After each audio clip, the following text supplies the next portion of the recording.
Hello everyone, today we have a story about I thought, this person desires me. I think it's honestly that simple for most people who cheat. Sure, many people cheat just because they want to have sex, but I think the core reason for most people cheating is they simply don't feel desired by their significant other. Like the start of any relationship, people become interested in each other, and the key feeling people experience is that wonderful feeling of being desired by another person. It makes you feel good looking, smart, strong. Knowing that this person wants to be with me is one of the best feelings in the world. After a while that wears off in many cases. Eventually you take the other person for granted and they take you for granted. When that happens and your so stops making you feel desired, you might start looking for that elsewhere. So even though you are in love with your so and have a great relationship, they probably don't act like they want to be with you like they did in the beginning. Life becomes the same old same old. Then someone else notices you and starts paying attention to you, giving you that sense of being desired again. You start seeing what you have been missing in the eyes of someone else. I know that's what it was like for me many years ago. I stopped feeling desired, and when someone else showed that desire towards me, I foolishly followed it. I have been happily married and 100% faithful for a long time to an amazing woman. I never fail to make sure she knows how much I desire her. Not because I don't want her to cheat, I trust her. I do it because I don't want her to ever feel like she isn't desired, that I take her for granted. And she makes me feel the same, every day.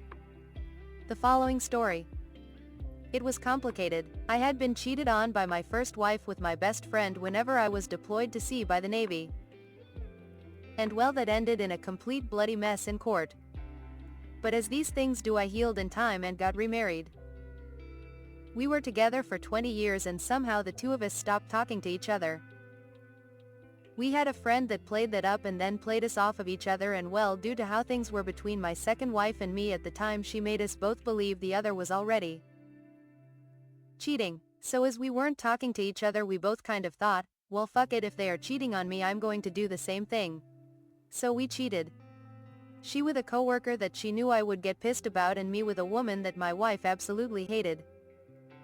When this so-called friend of ours then exposed who we were both cheating with, she sat back and watched the fireworks. My wife and I both said things that once said can never be taken back or truly forgotten. I got tossed out of the house and she became depressed. I was furious, and in my rage, I started looking into our so-called friend. I really wanted to blame someone besides myself for the utter destruction of my marriage. Only to find out that she did things like that for kicks.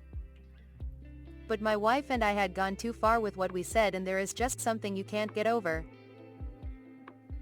With the passage of a few years, my wife and I now can be civil with each other to the point we can have dinner together. But we both know we can't ever be a couple anymore, too much damage. The lesson here is always to talk to your partner no matter how comfortable you are with each other. There are people out there that enjoy destroying relationships for fun. The following story. My wife cheated on me. She was dumb enough to put her thoughts on email. Then she printed off the emails and put them in binders. And then she left the binders with me. She was really into studying about the stock market. Obsessively so, did all kinds of complicated analysis that ended up just sucking up her time and losing money. She put all of these materials in binders. One day I am taking the binders to our recycling bin. I drop one on the ground. I decide to take a look, curious about why she spent so much time on this. I see a long email to a fellow investor that uses words and phrases that you wouldn't expect to see in an email about investing. She was having an affair with this guy. There was so much contempt for me. About how stupid I am, how she wants to dump me and be with him.